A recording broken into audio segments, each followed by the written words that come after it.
Dia tidak bisa melihat Tuhannya dengan mata hatinya, dengan rasanya, dengan rohaninya.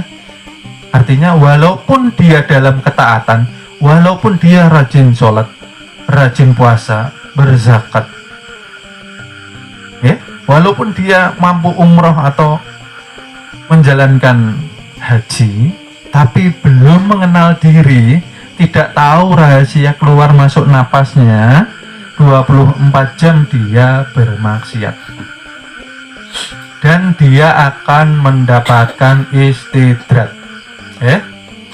Istidrat itu apa? Pemberian Tuhan yang dibalut dengan kemurkaannya. Karena Tuhan mengabulkan itu ada dua jenis. Yang pertama,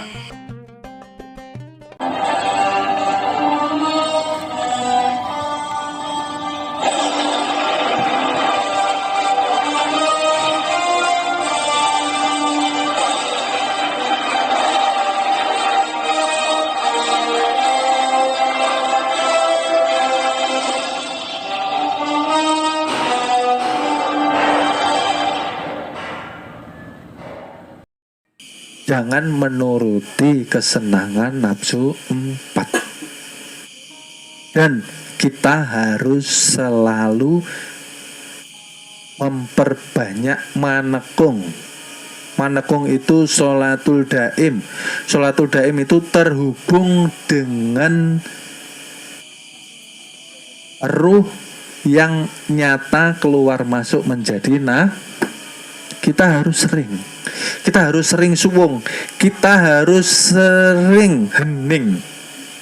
Itu loh powernya di situ. Ada kebanyakan kita ini selama 24 seringnya akal pikiran, angan-angan kita terkoneksi dengan yang sifatnya materi, yang sifatnya energinya negatif. Akhirnya kita tidak punya integritas untuk memperbaiki diri kita sendiri. Ini penentuan loh. Tuhan memberikan kesempatan, masih hidup, masih sehat, diberi umur, besok tidak tahu. Nah, sekarang detik ini, apakah kita sudah bisa meleburkan kesadaran kita ke dalam ruh, meleburkan kesadaran ruh ke nur, meleburkan kesadaran dari badan ke ruh, ruh ke nur, lalu maka akan lebur kepada kebesaran tuh. Bukankah ruh itu dekat sekali dengan jasad? Betul ya? Bukankah ruh ini sangat dekat dengan jasad? Ruh siapa? Nur. Nur milik Tuhan, artinya kita juga dekat dengan Tuhan. Kita diliputi Tuhan. Tetapi kenapa kita banyak lalainya? Kenapa kita banyak lupanya? Setiap gerak kita lupa bahwa ada yang menggerakkan kita. Ada sumber energi yang menyuplai power kepada kita, itu ada. Kita menulis, kita bawa motor, kita bawa mobil, kita menggerakkan apapun, ada yang nyuplai energi itu. Kita lupa yang nyuplai, gitu. Kita hidup lupa yang menghidupkan. Kita makan lupa yang memberi rezeki. Ya kan, berarti perlu sering belajar lagi nih. Berarti itu. Kalau seperti itu yang terjadi, artinya kita belum beradab kepada Tuhan, belum beradab pada Allah Subhanahu wa Ta'ala. Diberi kesehatan untuk maksiat. Nah kan ini perlu dipertanyakan. Keimanan dan keislaman kita diberi kesehatan ini untuk maksiat. Dikatakan bahwa lupa dengan gerak napas itu pun sudah maksiat, apalagi yang lainnya, gitulah. Apakah kita sudah sering bertafakur selama ini? Jangan mengira, saya ulangi kembali, jangan mengira ketika kita sudah dititipi harta benda, kenyamanan, kemewahan, jangan dikira Tuhan ini ridho dengan kita. Jangan dikira Tuhan ini menyayangi kita. Dicek dulu Orang itu kalau kaya, jabatannya mapan, semua tercukupi, dilihat dulu ibadahnya.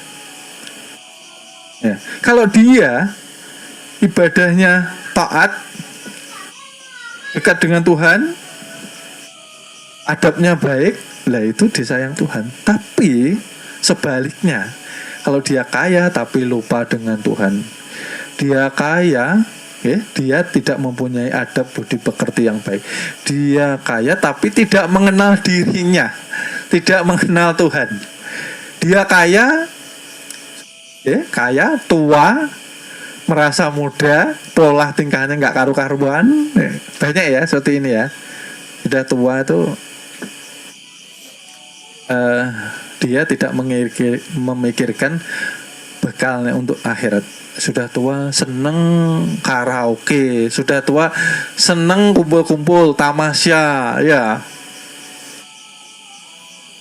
Sudah tua masih seneng refreshing, hiburan, macam-macam. Maka malaikat maut ini selalu mengikuti di belakangnya. Itu namanya istidrat. Tidak ada yang namanya rasa takut, tidak ada kan? Yang perlu ini berarti ada yang salah keimanannya. Berarti harus dikoreksi. Artinya dia merasa ada diri sendiri, ya. Artinya dia berkhianat dengan amanah Tuhan. Bukankah kita hidup ini disuruh ibadah toh? Ibadah itu untuk mengesahkan. Mengesahkan itu artinya lenyapkan kesadaran, keakuan, ananiyah, ego diri. Gitu loh. Selama ini kayak apa kita itu? Murid-murid di daerah-daerah, bahwa perguruan mengajarkan mengenal diri itu untuk keselamatan, karena tidak ada yang menjamin keselamatan kita selain diri kita sendiri. Perguruan memberikan jalannya, memberikan wasilahnya. Kalau tidak diikuti, kalau tidak diterapkan, ilmu yang sedikit ini tidak akan membawa keberkahan. Yang jadi masalah ya seperti itu. Ya. Setiap minggu kita mengajarkan kajian, setiap minggu itu pula kita tidak berusaha memerangi nafsu yang masih liar di dalam diri kita ini. Setiap minggu kita mengadakan kajian, tapi setiap minggu itu pula kita semakin tebal rasa ego diri. Ini yang perlu diperbaiki ya. Setiap minggu kita mengadakan kajian, setiap minggu itu pula kita tidak takut Tuhan. Tidak ada rasanya kekhawatiran, tidak ada rasanya untuk meningkatkan amal ibadah dan amal kebaikan. Hati-hati, gitulah. Harusnya kita ini berpikir mau tidur ini. Kira-kira seharian ini amal ibadah saya ini sudah diridhoi Tuhan atau belum? Kira-kira seharian ini tadi saya ini berdiri ini dengan ego kah, dengan kesadaran berserah diri kepada Tuhan? Maka kalau mengaku ada diri itu syirik, sering dipadahkan. Dalam satu wujud jangan ada dua kesadaran atau dua pengakuan. Oleh sebab itu, akhir orang belajar ilmu makrifat ya, sudah tidak ada yang dikenal, sudah tidak ada yang mengepana, sudah. Akhir dari perjalanan ilmu makrifat itu lenyap sudah pengakuan la ilaha illallah, la mawujud bihaqi illallah, yang memandang sifat penglihatan Tuhan, yang berucap kalamnya Tuhan, bergerak diam kodrat irodatnya Tuhan. Kalau masih kita kayak apa? Pasti masih maksiat. Karena semua ibadah, jikalau kesadaran kita yang masih menggerakkannya ini akan menimbulkan kesombongan, ya. Ibadah kalau dilihat orang, Allah Akbar, kayak imam di Mekah Madinah itu loh. Kalau dilihat orang, kalau sendiri Allah Akbar.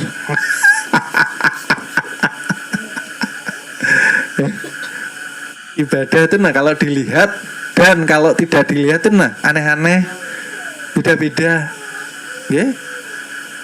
Artinya masih ingin dilihat orang, ya. Jangan seperti itu. Adakah, ndak adakah, sama aja. Kenapa kita perlu dilihat orang, ya? Lalu terlihat timbul rasa bangga. Kenapa? Berarti kita merasa sendiri. Maka Tuhan menyertai kita. Ya kalau nah,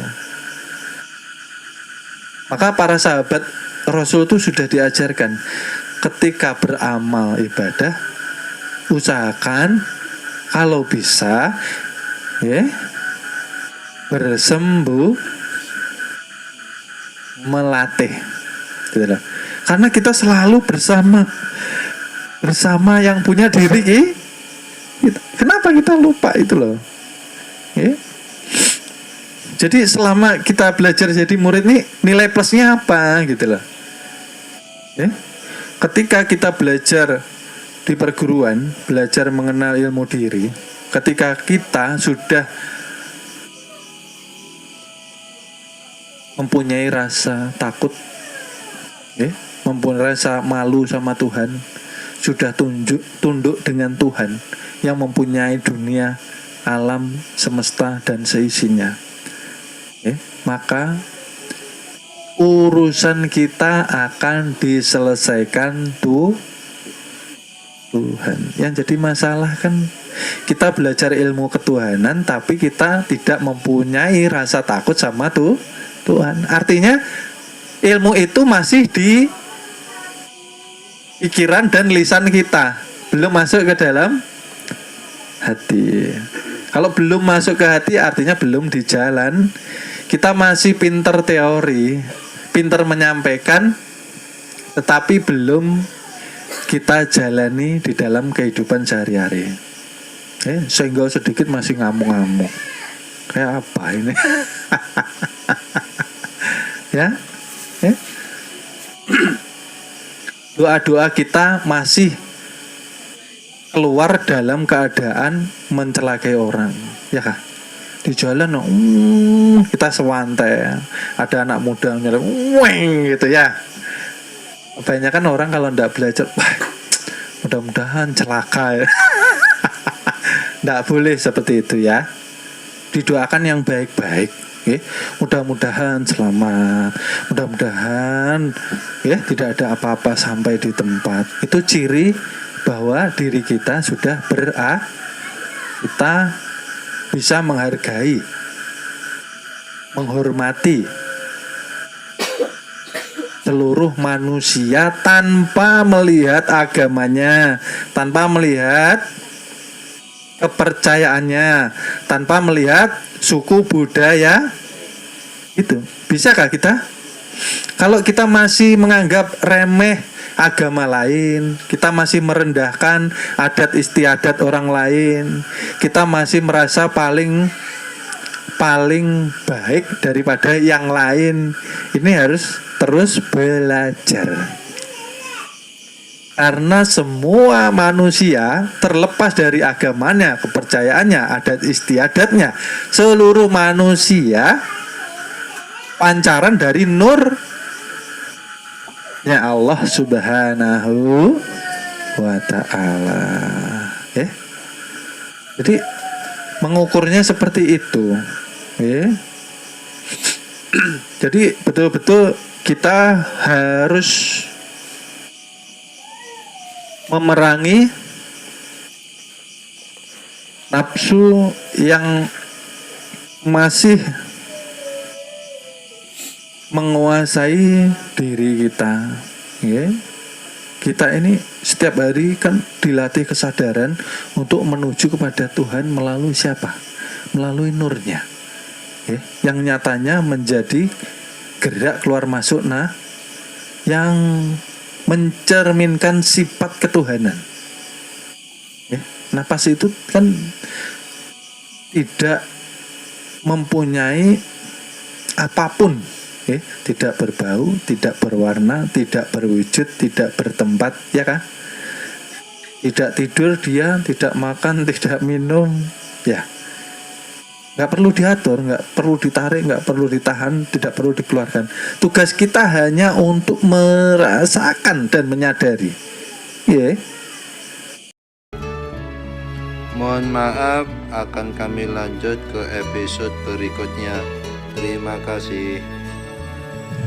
Mudah-mudahan kita mendapatkan keberkahan dengan wasilah junjungan Nabi besar Nabi Muhammad Sallallahu Alaihi Wasallam. Mudah-mudahan kita dikumpulkan di surga bersama junjungan Nabi besar kita Nabi Muhammad Sallallahu Alaihi Wasallam. Amin amin ya robbal alamin.